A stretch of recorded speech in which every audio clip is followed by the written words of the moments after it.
Welcome to the Never a Phase podcast. We got a slightly different one for you today. I got no band today. I got an author, Amanda Wilson. She's having a viral moment. She wrote a book a couple years ago that talks about faith, deconstruction, emo music, pop punk music, the music that you discover in your early college years, your late adolescence when you're finding yourself. And it is a really great conversation. We just finished it up, especially if, like me, you came up in like youth group culture. I think you'll find it very enlightening, great conversation. But before we get to Amanda, we got to get some of the paperwork done and out of the way. This show is a part of the Never a Phase Network. The Never a Phase Network is a group of creators dedicated to keeping the spirit of the scene alive. And now we do that in a bunch of ways. We got podcasts. We got a website with music news and reviews. We did a live stream the other night where we just talked about all the things that make this culture and make us who we are. We've got some games. We just finished March Sadness.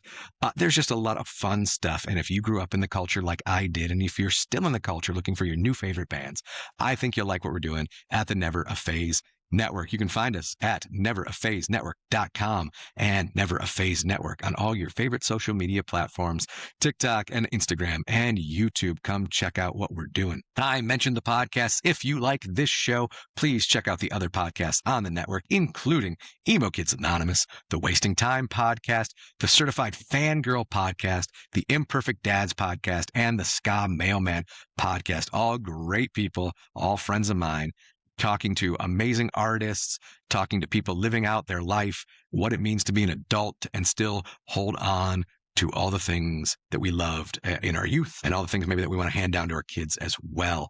If you love any of that, check out the great shows as a part of the Never a Phase Network. They call me Swemo, and you can follow me. I fixed it, gang. If you've been riding with me since episode 1, I fixed it. You can now follow me. TikTok, Instagram, and YouTube. They are all the Swemo Guy. That's who I am. I'm Swemo. You can follow me at the Swemo Guy everywhere you see any kind of stupid videos on the internet. And lastly, this show is brought to you by Eargasm Earplugs. Eargasm Earplugs reduce volume by up to 21 decibels while maintaining audio clarity so that you can protect your ears but not miss a thing when you're out at the shows you love, when you're doing anything that's a loud environment. I put them in sometimes just so my kids take it down just a little bit. But whether you're working with power tools, working outside, or whether you're at the show, use Eargasm Earplugs. Protect your ears. Go to eargasm.com, use the code EMO10 to save 10% so you can protect your ears so that someday when we're all in the old folks' home trying to listen to the same records we've been listening to since we were 15, we can actually hear something. Additionally, if you want to support the show, go leave me a like, go leave me a rating, go leave me a review. Share this episode with somebody that you think would love it. Spread the message of the Never a Phase Network and the Never a Phase podcast. We would love you for it. With all that being said, let's start the show.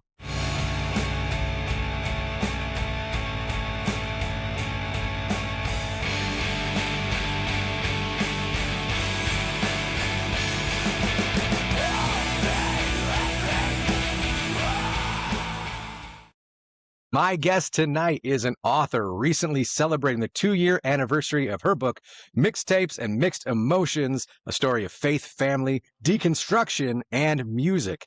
Additionally, she recently became a viral sensation due to a video where she was celebrating her 40th birthday. She was announcing the anniversary of this book, announcing that she was going to go to Glasgow, Scotland, the University of Glasgow, for her Master's of Creative Writing. All of this and an appearance on this podcast, which seems very minor when compared to those other things, but was met with kind of a tepid reaction, and people have been relating to that. So let's talk about it. This is Amanda Wilson. Welcome to the show. Thank you so much. That was a great intro. Yeah, I really try to hype the intro. I don't know if you, in our Swifty Swemo kind of things. I don't know if you ever watch New Heights Yeah, or listen. Jason. I feel like Jason Kelsey always really nails the intro, so I try to capture a little Jason Kelsey energy. So you reached out to me a couple weeks ago, and everything has changed since then. So I figure let's start with the recent things, but the recent things definitely build into talking about the book, the anniversary of the book, and then the things that you're going to be doing in the future. So you reached out to me about the anniversary of your book, and then you had your 40th birthday, right? And had a family dinner. Yeah, so my book centers around religious deconstruction, and it's got a playlist set to it with emo music. And of course, I've always liked your content. I've been following you for a while. And so I was like, an emo book needs to be on an emo podcast. And I just thought it'd be a great, um, way for me to just kind of plug my book and try and reach new people. And so made the announcement to my family. It's something that I had been secretly wanting to do since I found out I gotten accepted in January, and was just something that I had been building up in my head. And I had no idea, like, that it was going to explode the way it has. You kind of stand up to give an update of your life to the family gathered there. I do laugh because you mentioned I'm going to be on a podcast, and then like list off like 5 things that are way bigger than talking to me about anything. But as you're doing this, it's your 40th birthday. It's the anniversary of the book. You're moving to Glasgow, Scotland to get a master's in creative writing. These are all big things. And then was someone just did you expect a certain kind of reaction, or was someone just recording because it was like a birthday party? Yeah, so my mom's the one behind the camera recording. She's the Okay. only one that knew everything that was going on. I really wanted her to just record it so that so I could live in the moment and tell my family and have something to look back on, because I was announcing so many big things happening. And I have one cousin that she kind of had an inkling that something was happening. She had told me a few months earlier. She's like, we were talking about plans. She knew my divorce was going to be settled pretty soon, and she was asking me like what was the next steps for me? What was I planning on doing? And I had told her that I had some things in mind, but I wasn't ready to tell. And she's like, "You're moving, aren't you?" And I'm like, "Yeah." And she's like, "You're moving really far away, aren't you?" And I was like, "Yeah." And she's like, "I knew it." She's like, "You're going out of the country, aren't you?" And I was like, "Possibly." So she had a little bit of an idea, but everybody else in the family had no clue it was coming. As far as their reaction goes, it was kind of what I expected. I kinda expected a little more hype, but I wasn't expecting a lot of big, like, fanfare and, like, just hooting and hollering. There was 5 other birthday parties there besides my own, so I was trying to be really respectful and, like, projecting out to my table, but also not interrupting the other guests at Outback. So, trying to balance I that. was about to ask where it was. Like, yeah, so we were in an Outback Steakhouse. Now I'm just having, I don't know if you ever watched The Office, but I'm having that. I feel God in this TGI Fridays tonight or whatever. But you kind of didn't expect fanfare or anything like that. Yeah, I mean, like I said, their reaction was pretty spot on to what I was expecting. I wasn't expecting a lot of big, loud, cheering and stuff. And I didn't even notice that, certain people were eating and not really paying attention because I was so just nervous letting my family know all of this big information that was happening to me. And so and I definitely didn't expect it to go viral or for people to really relate to having their own experiences. I've gotten so many messages of people telling me that their families are very similar, that whenever they give big um announcements, it doesn't get the kind of reception that they expect from family. I think that's going to be an important place to take this conversation. Like I watched it, and there was just this moment of relatability where there's something like you're very excited about, and I don't. We'll talk about family dynamics. I don't think necessarily anybody at the table had ill intentions or anything like that, but like you're really excited about something and no one is matching your energy, and just that like deflated balloon kind of feeling. When you posted it, did you? I mean, were you? I don't think you were like looking for sympathy or whatever, but was it meant to be like, hey, is your family like this, or do you get these kind of reactions, or did you not even think anything of it? Nothing like that. I expected 100 views at most. Um, I I did not expect to really trigger so many people into finding their own family dynamics and their own, issues with family in that video. And that's something I've had to explain to a few family members, that, a lot of what they're doing is projecting their own things into our family. It doesn't necessarily mean that that's what my family is actually like. And that's been something that kind of had to educate a few people on. Um, but Yeah, it's been crazy. I definitely wasn't looking for sympathy or anything like that.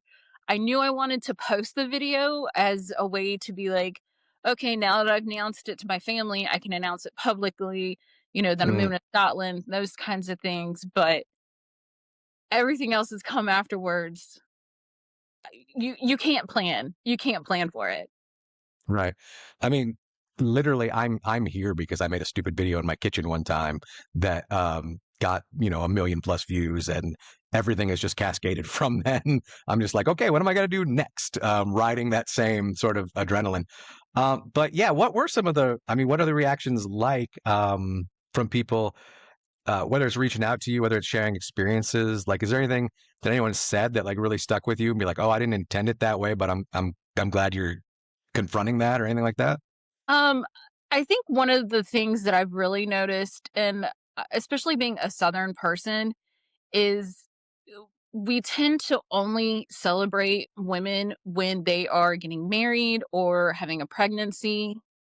And it's really difficult. I think it's part of a larger conversation in the South about celebrating women when they're achieving things outside of those traditional norms. So, going on this podcast, writing my book, going to grad school, those are really big achievements that I don't think people are used to really celebrating and putting as much energy into as they would when you're announcing getting pregnant or getting married or those kinds of situations. But yeah, it seems like traditional family values, Southern. I often joke if within my own region. I think my family is more emotionally in tune sometimes, but like we are surrounded by German Protestants from like farmlands, and so I often like see people around me, and it's very like stiff upper lip. Yeah, even things like we get excited. People get excited for like babies or stuff like that, but like you could come tell like the biggest news ever, and like your dad just gives you a pat on the back and goes, good job, sport. Like that's we're not really as a culture very touchy feely. So I do think like with your family, like I guess even with your college experience and stuff like that, most of your family would not have a frame of reference for like um going into the creative arts or spending time in like the music field and things like that. Is that just not, what they would consider traditional roles, I'm sure. I mean, I've always been a bit of the black sheep of the family, and I've always been a little bit um more high achieving, I guess, in those respects because I am the only one that's gotten their undergraduate degree. And I studied abroad in Australia. So I think the idea of me getting my master's abroad is not that foreign of a concept for them, to kind of wrap their head around. It's not like a completely shocking thing. And sure, like with time, they've probably been like, yeah, that tracks for Amanda. That would be something she would do.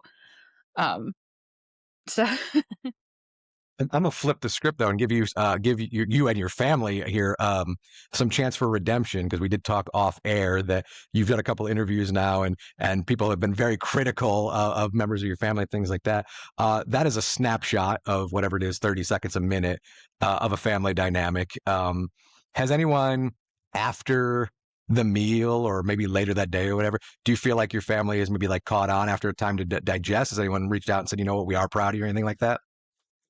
yeah, I mean, at the end of the night when we were all leaving, everyone was giving me hugs and congratulating me.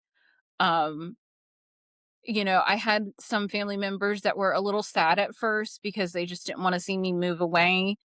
And that's totally understandable.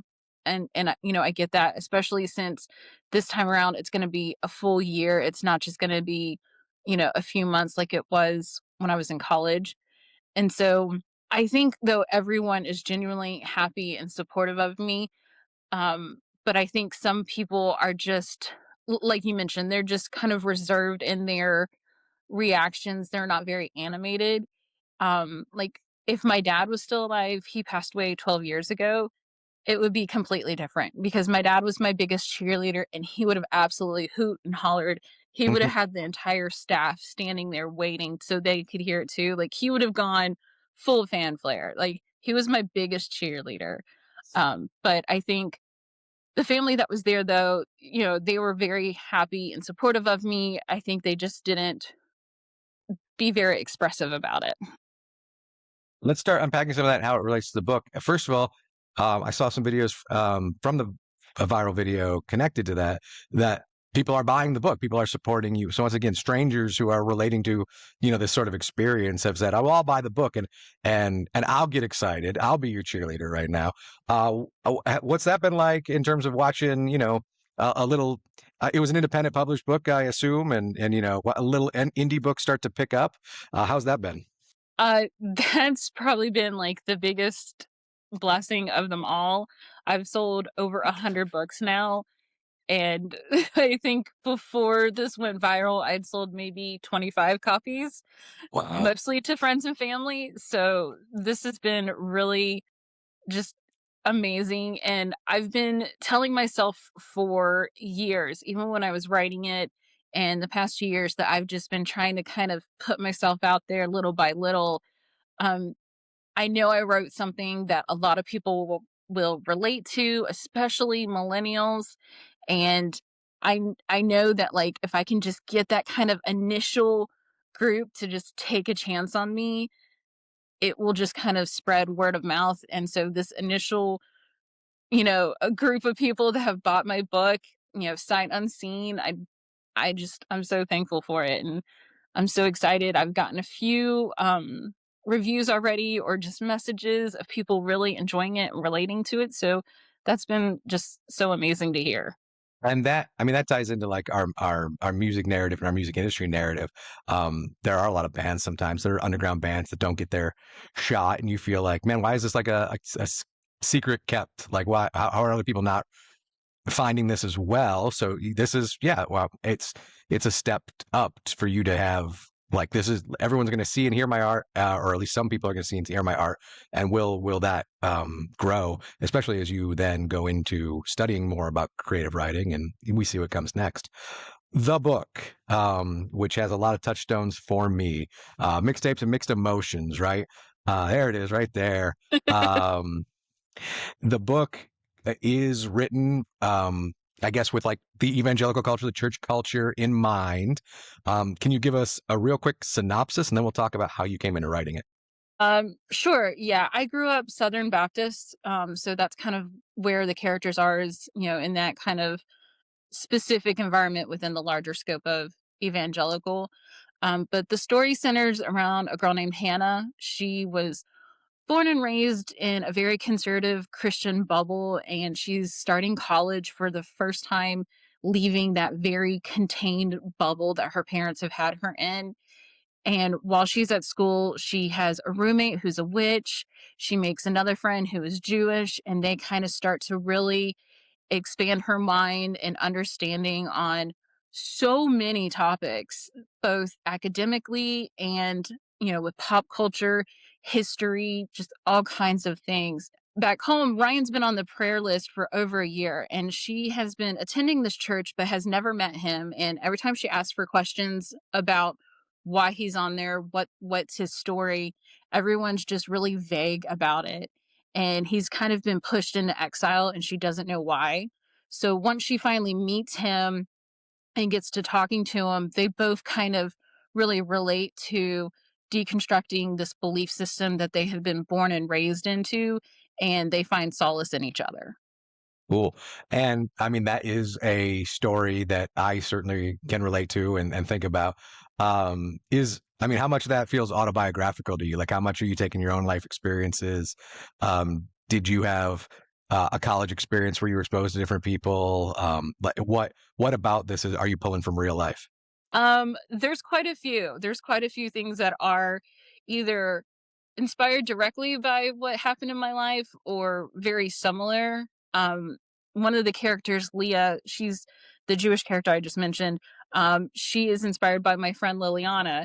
And when she found out wrote this book and I was talking about some of the characters, she immediately freaked out and she's like, I'm in the book?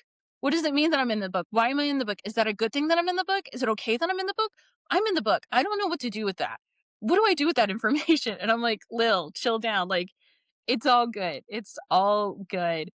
Um, and like, my best friend Jordan, he read the book the first week it was out and immediately was texting me, and I talk about a specific sermon that happened, And he messaged me and he's like, "I remember that sermon." And I'm like, "It's been 20 years. How do you remember? I thought I was the only one." And so it's been really interesting. I've had a couple other people from my college years reaching out to me and remembering certain things that I've put in the book that like only they would understand. And it's been really interesting to see how people have related to that. That's interesting. Once again, ties into some of my story here that I've only danced around because I would say I have specifically with the evangelical branch of Christianity, I have a very complex relationship with. It was what I was raised into, and you nailed the idea of there's a bubble there where anything outside of the boundaries, the design norms and customs, it's not just weird. It's not just like it's literally of the devil, satanic, like pure evil. So I know I experienced when I got into like emo and pop punk music and started playing shows. Like first of all, we were told, well, if you're out at a bar at like 1 a.m., like nothing good could possibly happen. And then I started having conversations with people at these shows and things like that. There were some of like the richest, even theological conversations, like in unexpected places.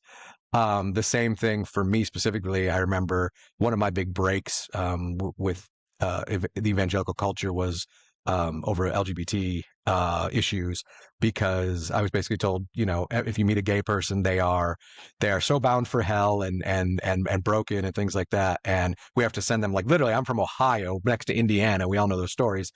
Literally, we had a kid in youth group come out, and the reaction was to send him to camp, send him to conversion camp. Like, let's go pray the gay out of him and stuff. And I just remember those kind of moments really being like, why is everything so scary? That's not. So when you write your characters, involved in witchcraft, Wiccan, and just come from the Jewish faith or whatever, that's designed tension. Did you experience that as you reached, whether it was college age or 20s or whatever? Yeah, I feel like growing up, there were definitely little cracks that were kind of coming. And then it kind of built up to my late 20s when I finally decided to leave the church. But especially, like you had mentioned, I had a friend in 6th grade. I knew he was different from the other boys. I just didn't have the vocabulary to explain what I saw that made him different. And then by the time we hit 10th grade, he came out of the closet and I was like, Mm. that's what it was. That's what I saw that was different of him. I just didn't have that vocabulary. And we all immediately embraced him. And, this is the early 2000s. And he was probably the only openly gay kid, and we had so many Davids in our marching band that we had to have nicknames. And so he became Gay David. And like that was our standard name. And it was so funny because I remember one time our band director was like, "You guys cannot just call him Gay David. Like, just call him David." And he's like, "But I am. So it's fine. I don't care." And so, like, yeah, though that was definitely one of those first moments where I was like, okay, this guy has been my friend for my entire childhood. There's nothing wrong with him. I love him just the same. But the church is telling me, that it's not okay. And, his parents tried to force him to go to church for a little bit. Eventually he left. And that was definitely one of those times where I was like, how can a parent choose their church over their child? and and then it just kind of, yeah, you started meeting people in college from different backgrounds. And like you mentioned, those late theological discussions, I definitely was on AIM, talking to my friends and having deep conversations and taking classes about the Old Testament that really expanded my understanding of like the history of the Bible and how we got the text that we have in the different interpretations. And once you really start digging in, it just kind of everything unfolds just so much. And I do want to compare notes on culture here in a second, but I do think one of the struggles for me always too was, like, I still hear it today from people in my community, about like, oh, you can't send your kid off to public college, you can't send your kid off to college or whatever. They'll start questioning things. And I remember being one of those kids, like late high school or early 20s, whatever, where that really like stuck in my craw about like, wait, why can't I ask questions? Why does this system fall apart when we start asking questions? And that to me was such a break. Like, if you can't handle my questions, you're talking, 2,000, 6,000 years of tradition and history here. If you can't answer the questions of a 17-year-old kid, like, what are we really building on? Are we building on faith? Are we building on belief? Are we building on factual information? Or is this really about control and ritual and religion and tradition, and keeping the little safe net that we had? And that is something I just so struggled with. And I remember confronting those things and being kind of told, um, either I had bad faith or I should just shut up. Yeah, and the thing about that too is, like, for me, the last church that I attended before getting kicked out and then deconstructing from there, that church, basically I was the only one that had a degree from a secular school. Mm. Everybody else was coming out of that Bob Jones environment. If you know, you know. um Liberty for me is the one, but li- yeah, same okay, idea. no, Yeah. liberty is liberal compared to Bob Jones. Let's just put Wow. it that Yeah. way. Yeah. Wow. um and so it was definitely something where I think being able to grow up in public school and growing up in going to a public college definitely helped me have a way more open understanding of the world than those that had only stayed in, either homeschooled or Christian schools and Christian colleges. Very different dynamics that um I really started to understand. I'm like, whoa, y'all are way too intense for me. Like, it was nuts. Did you like? I think of like I say universal. It probably wasn't universal, but I had what I think was a very normal in the evangelical church youth group experience and stuff like that. Like, I love making videos still because there's still parts of that culture that I very much love.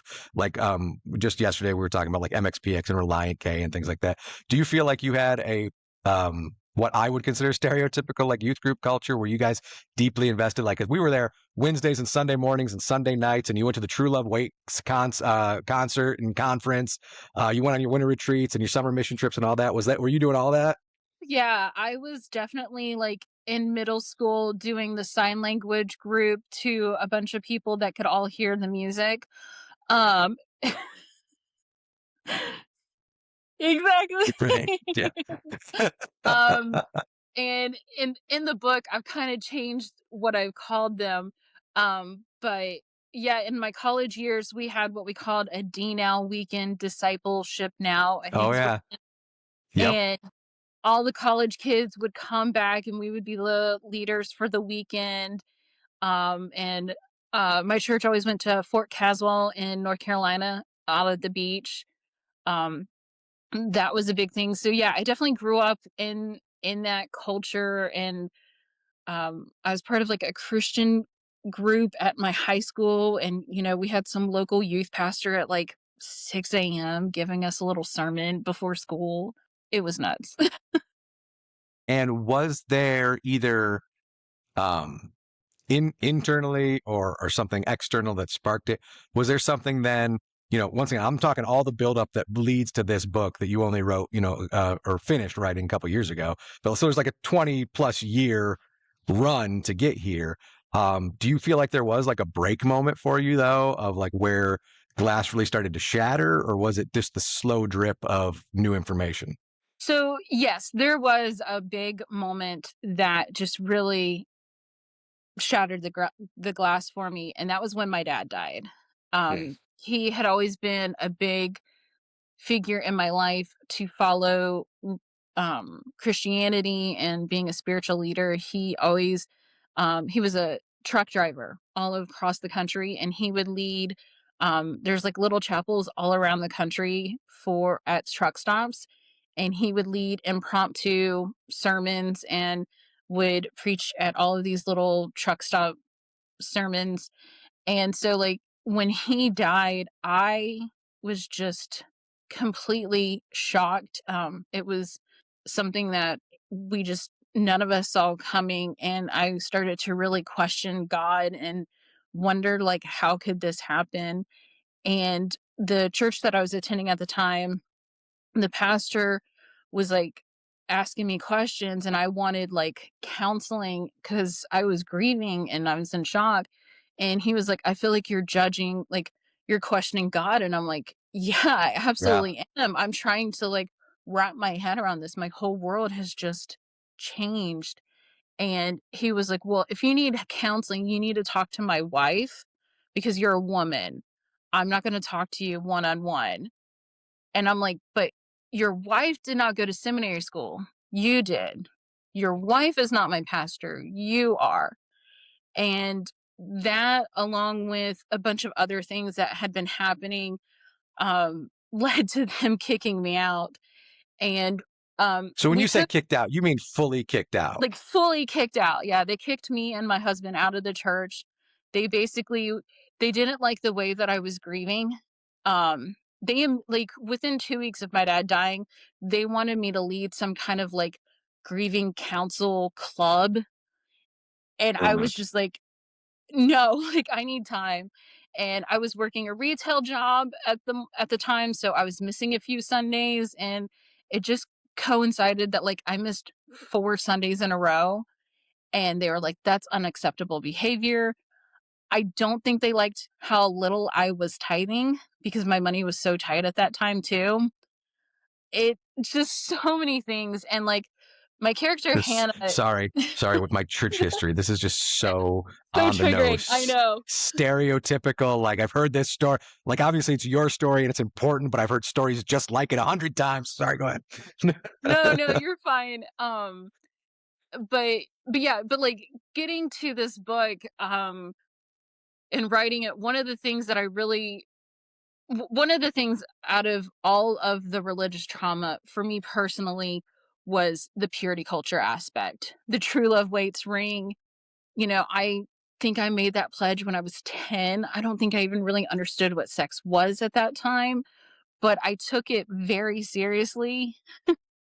It is, it is hard for me sometimes to express that as a 41-year-old man, I still have intimacy trauma because of the way those things were handled. And women got it worse. I'll fully admit and share that because I sat in on the youth group meetings where we would pass around chewed bubble gum and ask who wants to be the next to put it in their mouth, or you glued two pieces of paper together and ripped them apart, and oh look, you carry things with you, and what was another one? Oh, like The I flower, the don't crumpled think flower. well, I was gonna say ours said we did like $100 bill, and I don't think it was actual like dog crap, but like that was the we were told it was, and they drug it through the mud and they tore it and they put it in dog crap or whatever, and it was like, do you still want, it has value, but you don't want to be the one that touches it or something like that, and just like not internalizing at the time the damage that that kind of rhetoric was doing to a group of teenagers. Like, no one's going to want you. Every urge and every impulse you have is just shame, and you should be Mhm. ashamed and you should ignore it all. That stuff like wrecked me real hard. And like I said, I say that as a guy. Women got it so much worse. Yeah, absolutely. Because you know, I got married at 24. And so for 24 years, the only message I had been told is that sex is a sin, that it's evil, that it's something you should not do, that, it's one of the worst things a woman can do, and, this, that, and the other. And then I come back from my honeymoon, and my deacons are literally like nudging me and my husband and being like, hey, how's the honeymoon? How's it going?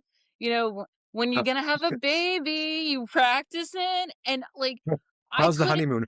Awkward. Two kids that you told never to think about this had to try to figure it out. No, sorry. exactly like it was so awkward. Yeah, but it was so awkward in the sense that, like, okay, so for my whole life, you told me that this was wrong. I wear a white dress on a Friday evening, and now all of a sudden, not only are you telling me it's okay, you're expecting me to do it, you're expecting me to like it, you're expecting me to know how to do it well, like all of this stuff. And like, it just yeah, it had a huge effect on my marriage for sure. Um, and yeah, it's something that I feel like out of all of deconstruction TikTok that I see is something we are still scared to talk about. Well, it's awkward, and no one wants to admit that they like have weird, like Right. trauma or anything like that. But like, I'll add to like that too. Once again, like the role of women and how women were getting it worse. Like, and I think there's also like the expectation that like, well, like you said, you know how to do it, and you know what your husband needs, and if you ever deny him, you are now somehow um not fulfilling your godly duty of the matrimony bed or whatever, things like that. And it's like it doesn't really work like that. Like you're two human beings figuring out, life. There's conversations that need to be had. There's even within a healthy marriage, there's boundaries that need to be set and things like that. But there's no, for all the time that culture talks about sex or not having sex, there's no preparation for like what to do next, or in the, or like I said, once you're married or are engaged in an intimate relationship. And then, yeah, like I experienced that. I still experience that when my wife and I mean, we're talking much older after this, but when my wife and I were like struggling to conceive, and there was something internal within me that was like, this is my only sacred mission. This is the one thing as a man that I should be able to do, and that we should be able, and like really wrestling with trauma and going, where is that pressure coming from? Like, I wanted to have kids, but like, and I love my kids now, but like, where was that pressure coming from? And the only thing I could relate it back to was, yeah, being told basically, be fruitful and multiply and have 10 babies and things like that. And that'll mess you up. It really will. Oh yeah, absolutely. I have a relative that I'm not sure how many miscarriages she's had, but I know it's a lot. And definitely watching her struggle through her faith and and coming to terms with the fact that motherhood was just not going to Mhm. be in the cards for her. It Yeah, it can really wreck people mentally with that. Do you think that in your experience, like you mentioned your father passing and the grief and the church not thinking you were grieving correctly, that's another very hard sticking point for me, because I do have friends who aren't able to conceive. And when they're grieving that, just being told, well, just pray a little harder, and being like, I have a medical diagnosis that says this isn't going to happen. Like, what? And I realize that part of the culture is, of course, believing in miracles and things like that. But like, what do you want me to pray for in this moment? Like, what faith do you expect from me? And you mentioned specifically your father passing. I remember I had a grandfather pass, and someone from the evangelical circle coming up to me and knowing that she meant it in the nicest, purest, kindest way. Like, I believe the woman is a kind-hearted woman, but her theology and her world perspective made her say one of the most brutal things I'd ever heard in my life, because she looked me in the eye and said, I'm so glad your grandfather has passed so that he does not have to endure the coming tribulation. And I was like, you're so glad my grandfather has passed. Like, rephrase that, lady. Like, can we pick? And I just remember being so angry in that moment that, once again, I believe she was well meaning, and I believe that she cared. I believe she actually cared. But her world perspective was so warped that, like, she could not see that that was like one of the worst things you could say to me in that moment. When you were in that culture and when you were coming out of that culture, do you feel like that was a big thing about um, not allowing space for grief, not allowing like what I would consider like real feelings? Like, everything's got to stay like shiny, happy people. You're allowed to be sad for like 2 days. I'm too emotional to hide my emotions. I'm a triple water sign, okay? There's no denying my emotions. I'm not that good of an actor.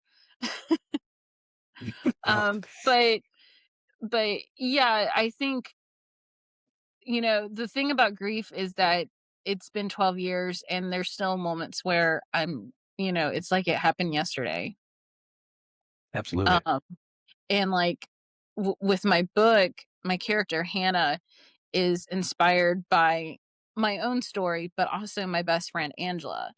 And um, when I wrote the first draft of my book, I emailed it to her so that she could read it. And 2 weeks later, she died. Mm, And she, as far as I know, I don't think she ever got a chance to really read my book. mm, And not having her here to see all that has happened because of her friendship and her inspiration, into the character of Hannah is just it's so hard to deal with. I'm so sorry to hear that. Um, but yeah, that grief's not linear. I think that's another. We're going 10 different places here, but like, We are grief's to two ADHD people talking. Who thought that would with happen? with trauma, like shared trauma, whatever. But no, grief isn't linear. I found myself, I mentioned that grandfather. He was the one that like just would remind us that we were Irish. So like, on just St. Patrick's Day, just a little bit ago, like I'm listening to like these old songs and Irish bands and stuff like that, and I'm just in my car, like just crying my eyes out, and I'm like, dude, he's been gone like 11 years or something. Like it's fine, we're okay. But no, it's not linear, and there's going to be those touchstone moments, especially like once again, you're talking about your father. There's a ton of touchstone moments that are going to bring that up, and now you have a friend that you relate to this other side of culture and this other thing that you're doing. I mean, that's going to hit all the time. So I'm sorry to hear that, first of all, and then I commiserate with the way that grief, moves and changes through time. So this friend was the inspiration for Hannah. Is that what you said? Yeah. So quick story about Angela. So I met her at the church that I got kicked out of, and she had her parents were missionaries, and so she grew up in South Africa, and then she came back to the States when she was, I think, around 9 or 10 years old, was homeschooled, then went to Bob Jones, and then met me. And and that kind of goes back to that whole like Christian school, homeschool, always there versus like the kids that grew up in public school and were Christian, because I opened up her world to so many things. And there was so much that she just didn't know, even in just like really simple things, because she had been so sheltered. So most of like my millennial pop culture references, music references, she just didn't know. And so I talk about that in the book. Um where Hannah, Hannah doesn't know who Steve Urkel is. Like, you would think that that'd be, pretty obvious for somebody our age. And so for Angela, she didn't know a lot of those little things. And so I was teaching her so much. I got to sit with her and watch 10 Things I Hate About You for the first time with her. And I was like, I've been watching this movie for years. I know the whole thing. And she's watching it for the first time when we were friends and we were both living in Charlotte at the time. She had met a guy online. He came out and visited, and she was like, I really like this guy. And her parents just didn't approve of him because they didn't know him. And I helped her get on the plane and fly from North Carolina to Arizona. And that just sealed my fate with getting kicked out of the church, You because sent the missionary homeschool girl across country to meet a guy? like, he had come and met us first a few times. I think he'd flown Okay. out, like, twice, and she had very, That very makes it better. No, no, no. it ended up being such a good thing. They got married, they had 2 beautiful girls. Angela was able to go back and get her undergraduate degree, all of that, and it was so funny because they got married out in Arizona. We couldn't go out there, but they called us on the phone and we got to FaceTime with them. And so I got to virtually attend her wedding, Mm. and she didn't even tell her parents. She didn't tell any of her family that she got married until after the fact, but I got to virtually attend. So who got the last laugh? Man, you are breaking up all that church culture. That's high offense right there. That is, there was a Now you know wedding they why I weren't got invited. kicked out. Yeah, right. And you mentioned the pop culture stuff, and that is such a big one for me. And obviously, the backdrop of your book. We're doing faith, we're doing deconstruction, we're doing being exposed to a whole new world. But the backdrop of that is like music and culture. Music to me was a gateway. And I remember, you mentioned like the Steve Urkel thing and the shelteredness. I just remember coming up in that culture and like we wanted to present like washed out, sanitized versions of everything for a group of people that says, we don't want to be like the world. Like they're constantly mimicking the world and then like I said, washing it out and sanitizing it. So I remember being exposed to like Relient K and MXPX and but like a lot of these bands that were doing I think we're close enough in the same age. Like, I didn't realize originally listening to DC Talk's Jesus Freak that they had just ripped off grunge and like Nirvana, and added Mhm. some rap lyrics over it and stuff like that. But that's like what they were doing all the time. Was was music a bridge into some of these other cultures for you? How does music play in to this story that you're telling, both your real story and then the story you wrote? Yeah, I mean, I have always been deeply in love with music. I grew up playing clarinet and bassoon throughout 5th through 12th grade, and being part of that MTV generation, I was, exposed to so much music from so many different generations, or from so many different genres. And so when it comes to this book, it's a very concentrated moment in time of like all the songs I think are from like 2002 to 2005. I wanted to keep it like very narrow, just like a pinpoint of time. But the the music, yeah, Reliant K, I think the funny thing about like Reliant K, Switchfoot, those kinds of bands was the fact that like if you were a Christian, you knew that they were a Christian band. And when like, even now, I see people being like, "I had no clue that they were a Christian. I had no clue that they were a Christian band." And it felt like you were kinda in on this, like, big secret, like a big gotcha. Like, "Yeah, Christians can be cool too. Listen to Relient K." And, like, so I think that that part's kinda funny. When you get through Um, 12 tracks or whatever it is on an Under Oath album, and all of a sudden Aaron Gillespie drops the Jesus, I'm ready to come home. And it's like, yeah, you see, like, yeah, there was definitely something like we were insiders or something. Yeah, for sure. yeah.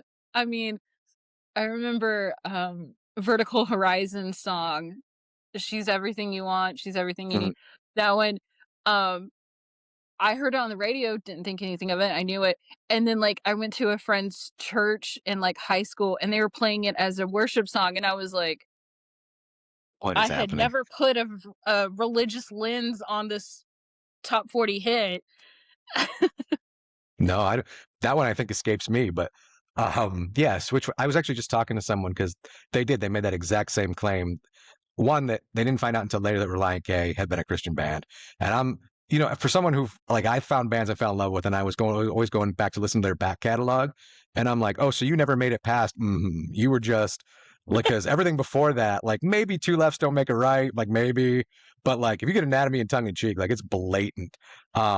And then somebody had said, just since our network has been a thing, and we have a Discord, they were like, I just found out MXPX was a Christian band, because of the Discord, and I was like, if you go back to Teenage Politics, like I think they cite chapter and verse in one song, like I get that they maybe hit it a little better, but like they were definitely in the culture, and so I think the hard part for me is like you said, there's this like time period where those songs and those bands are like so influential, and even into the emo side, with you into your Under Oaths. For me, it was like Kids in the Way and like The Wedding and bands like that. Like that still is so part of my identity, but like just means something a little differently at like 41. So yeah, I could see, wanting to relive that snapshot. How does that music then affect, the story you tell with mixtapes and mixed emotions? So, I have a big playlist at the back, but each chapter also has a song that correlates to what's going on in the chapter. Not all the songs are emo specifically because Hannah is learning so much from so many different people. So I also have, in the book, music from Maroon 5 and Three Doors Down and, Mm. Ashley Simpson and like those kinds of people, along with your Jimmy Eat World, your My Chemical Romance, your Fall Out Boy, those kinds of things, because she's just being exposed to so much from so many different people. And just for me, music has just always been one of those things where I've associate certain songs with certain moments, certain people, things of that nature. And it just made sense to me to infuse as much of that as I could into the book. Do you think going back into some of your like questioning or deconstruction, do you think, music culture, emo, pop punk, whatever, um, also open those doorways? Because I think like I remember watching the Fuse documentary where Paramore and Under Oath and all them are having like Bible study in the back, and like Fat Mike's sitting in on it, from NoFX. And like at one point he's like, yeah, but do you guys think you're bad people? And because Aaron Gillespie's trying to explain like grace, I think, to him or whatever, and he's like, do you think you're bad people? Like, is that part of the issue here? And it was just this interesting moment where someone who was coming from obviously an atheistic secular background was just like, you guys are carrying a lot of like guilt and shame. And I wonder if the exposure, like we've been talking about, the exposure to new people, the exposure to, the punk scene, like I said, the church wanted so much to have the ability to like, oh, we're going to go out and preach the gospel in at the Warp Tour, which has never happened before. But then I think also some of those bands, when they got to meet people from these different cultures and different areas and different experiences, I think that was a breaking point for deconstruction for a lot of them. Yeah, I think like you mentioned the Warp Tour, and I was telling a friend of mine, we were reflecting back on it, and he was telling me, some of the bands that he had seen back in the day, and I was like, yeah, I was like, I never went to the Warp Tour because I felt like I Mm. couldn't. I was like, I was a good Christian girl, and I felt like I wouldn't be accepted by the crowd because I didn't have that look. I didn't feel like I Mm. could authentically do that scene, MySpace kind of slanted jet black hair. I didn't feel like I could. It would have felt like a costume. It wouldn't have felt authentic to me. And being like this good My Christian my girl. culture is not your costume. No, sorry. Exactly. Exactly, and, like, being the good Christian girl, I kinda kept that music to myself. I didn't really openly, let people know that, like, Patrick Stump was singing to me every night for hours. That was more of something that I kinda kept quiet, and, like, my friends and I were definitely, like, sharing songs and, like, introducing me to Dashboard Confessional and Cartel and, like, all kinds of bands from that genre, but it wasn't something that I felt like I could publicly admit because it might kinda tarnish that good girl Christian look that I had kind of been publicly known for. So we had to keep up the facade, I think is part of the thing there. And like I said, there were vaguely Christian or I always liked the we're not a Christian band, we're Christians in a band. And then there was To Write Love on Her So Arms, which had like in the oh background of it, gosh. yeah, in the background of it there was like a Christian thing going on, but like they kind of didn't Mhm. put it at the forefront.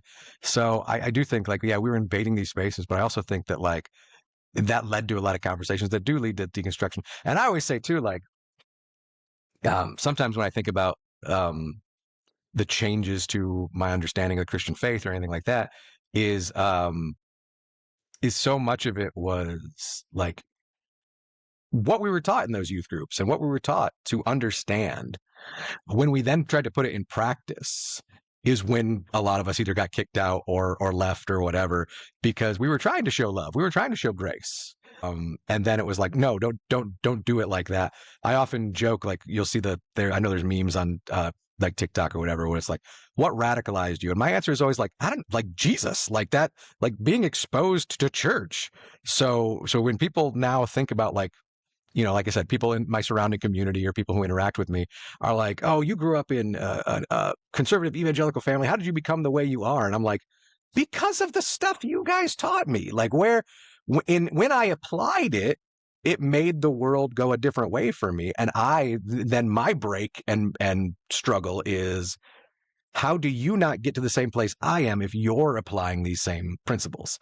um, as you now are an adult, as you've done some of the deconstruction work, as you've written about it, like where do you find yourself in terms of like, are there things you can look back on positively? Are there things that you still struggle with? And as you're going to be writing more, I mean, do you expect this to still be themes in your writing going in the future? Uh, Absolutely. Yeah, I think I'm definitely gonna be incorporating this kind of religious deconstruction into future writing. I have a bunch of other things kind of that I've been developing in the background, and that seems to be a core um, theme that I like to write about is being that outsider in this world and deconstructing from these cultural norms that everyone around you just assumes is the law, and you're the only one sitting here going, "It's really not." Mm, And, like, dealing with having to internalize that and dealing with having to, have that kind of mindset around your community, around your family, and how do you express that without being pushy? How do you stand up for yourself without, you know, appearing rude? It's a very delicate balance when you're deconstructing. And, I know you're from the Midwest. I'm from the South. I'm from the Bible Belt. It's everywhere. And it's mm. just assumed like I was in line the other day for something and somebody randomly was just like, "So what church do you attend?" Bold of you to assume. Like, clearly I'm not looking witchy enough or whatever. I don't look hardcore enough today. Yeah. Yeah. No, that is funny because I even talk about that. Like, obviously, we're in an insanely stupid, heightened political climate and things like that. And I think this goes back to some of the conversation about the video you and your family. Like, I I know that a lot of people are able to fully disconnect from their upbringing, their family. They're completely cut out and can live very authentically according to their adult belief systems and their adult values and things like that. There are a lot of us who I think it is hard to explain sometimes. Like, I have a good relationship with people who I fundamentally disagree with on almost everything. And I have to find that balance because they are still important to me, even if I think their thinking is flawed. And it's sort of like like I said, sort of the flip side of the Christianity concept that I struggled with because there's a version of faith where if you do see someone who you don't think believes the same as you, how do I still offer them kindness and compassion and grace and things like that? And I think where I really struggled was when people stopped doing that, and it was just like, we're going to write people off completely as that they're, like I said, evil sinners damned for hell, etc., and you take away the humanity.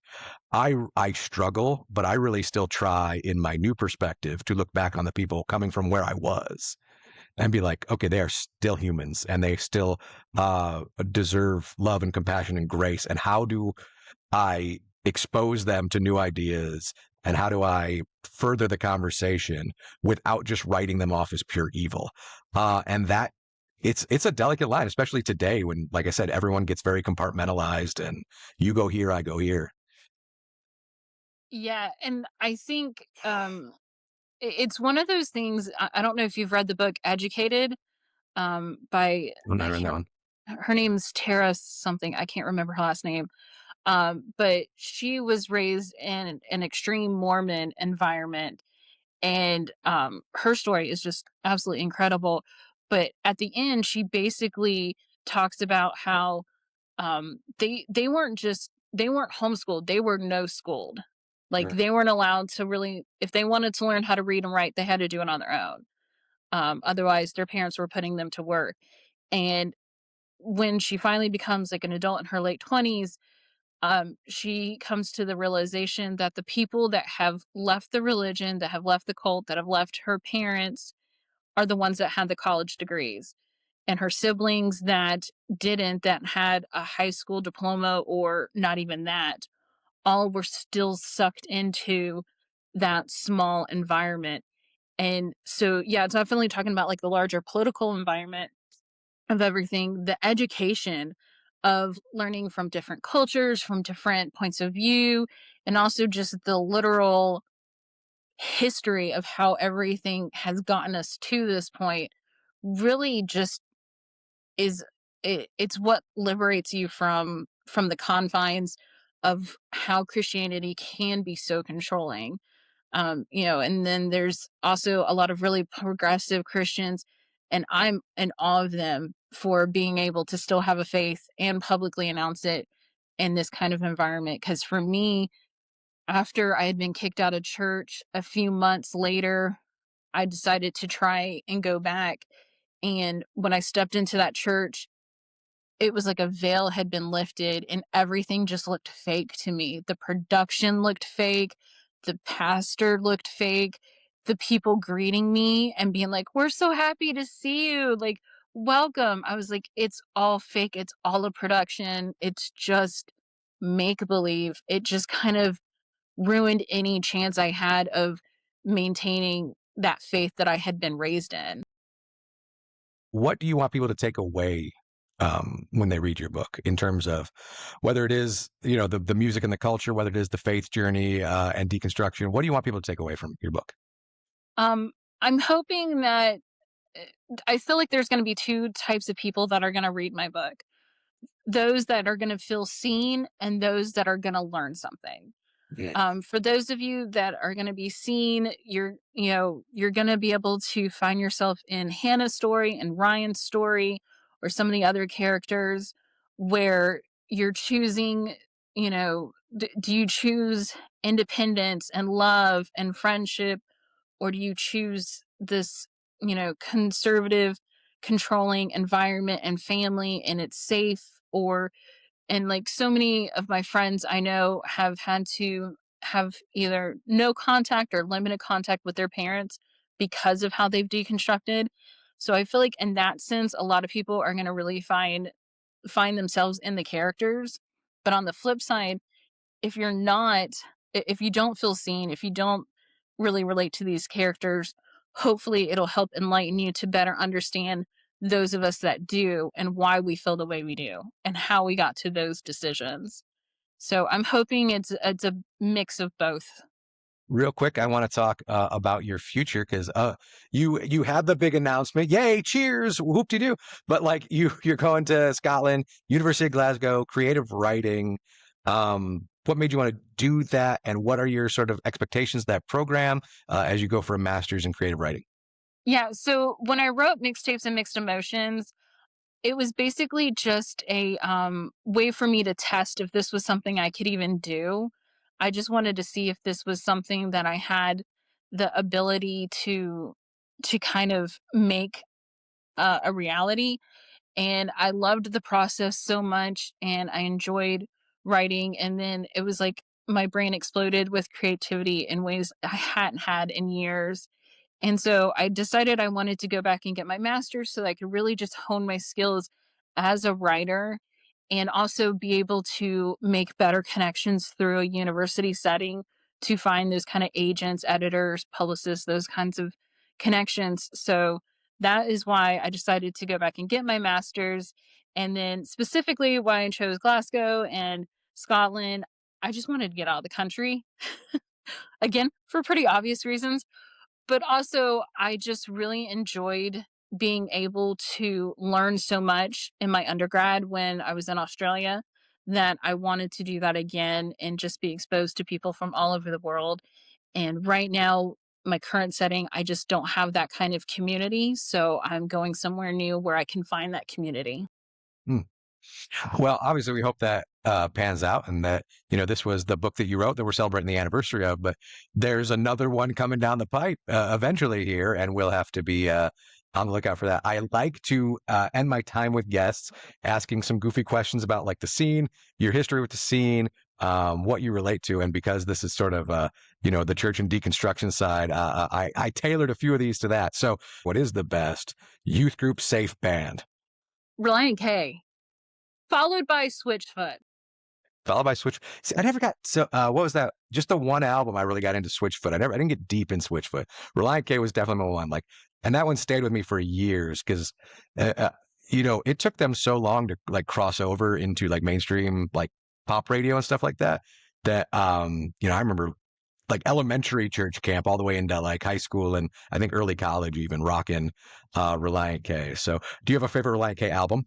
Probably, mm-hmm. Right. That is I told someone in terms of pure pop punk goodness, I think Relient K peaked before that, but in terms of like just general songwriting, lyrics, like the musicians at the height of their powers, is where it's at. Cool. Kind of a family question in the South, or especially difference in the Midwest. Church ends, depending on where you're at. It's 10 o'clock. It's 11 o'clock. Your family's in a rush to get out the door because we don't want to lose our booth at what restaurant? Oh, um, hmm. Gosh, there's so many. Um, you can't go wrong with just the neighborhood seafood restaurant. Mhm. Um, Did you have a cra- neighborhood seafood restaurant specifically? I don't even know the name of it or it exists. It's been 25 plus years ago. Bob Evans was Oh the yeah, one we Bob used to go Evans. to all the time. I heard you quickly mention the Cracker Barrel too. Were you waiting in the country store at the Cracker Barrel? Was that a thing? Oh yeah. We liked Bob Evans. Bob Evans might have been our regular one too. That's an Ohio brand of Bob Evans. Okay. Yeah, so we had that everywhere. Did you ever uh play stupid youth group games, and do you remember any of them? I don't remember the game specific. I don't remember what was going on, but one of our D Now weekends, it had like a camp theme or something. And for the whole weekend, there was a giant fish that, like a real fish that was huge, and they were just chucking it off the stage into the crowd. I don't remember why. I don't remember this, what the thought process was it, but all weekend, one of the And it was adults a was, real fish? it was a real fish. It was like probably 2 feet long, and they're just chucking it off the stage and having kids catch it. And I don't remember why. I just remember a fish flying in the air. Because nothing says God's love like getting smacked with a mackerel during a D Now weekend. That is. Exactly. And finally, if people want to find you, if people want to find your book, if people want to find what you're doing, keeping track of what you're doing, how will the people listening to this keep track of Amanda Wilson in the future? How can we find you? Yeah, so my handle on platforms is so.im.amanda. My book is available currently on Amazon and Mixtapes and Mixed Emotions. The easiest way to find it is probably through the link in my bios. I'm adding one to the end of this here. Have you started to write anything else? I know I'm teasing that, but like, is there something more set in stone than others? Nothing is set in stone. I probably have like, I don't know, a dozen different stories of various developments that I'd like to work on. And one specifically that I really want to focus in on when I'm in grad school, and hopefully that'll be my dissertation and possibly my next book, is kind of like Breakfast Club meets youth group, and having a bunch of adults that have to go back to their childhood church for one last lock in, and what kind of happens overnight. Those Yeah, lock-ins, see, man. every time I tell somebody that, they're like, yes, I need that Those book. lock-in, those lock-ins, man. Just the you heard someone from across the room yell, "They're making purple" or whatever, and you just knew it was going to be that kind of night. All right. Well, this has been Amanda Wilson on the Never a Phase podcast. Thank you for being here. Thank you for telling your story. Please go check out her book, Mixtapes and Mixed Emotions. You can find it on Amazon right now. Thank you for being here. Thank you so much. This show is a part of the Never a Phase Network, a collective of creators dedicated to keeping the spirit of the scene alive. Our network of creators make social media content, they share music news and reviews, and of course bring you great podcast content. For more information, please visit neveraphasenetwork.com and follow Never a Phase Network on Instagram, TikTok, and YouTube.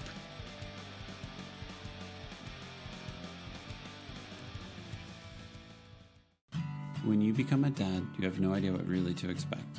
As your kids get older, you realize that every parent is trying their best, but rarely has the time or space to talk about their experience. I'm Devin, and I host and produce the Imperfect Dads podcast.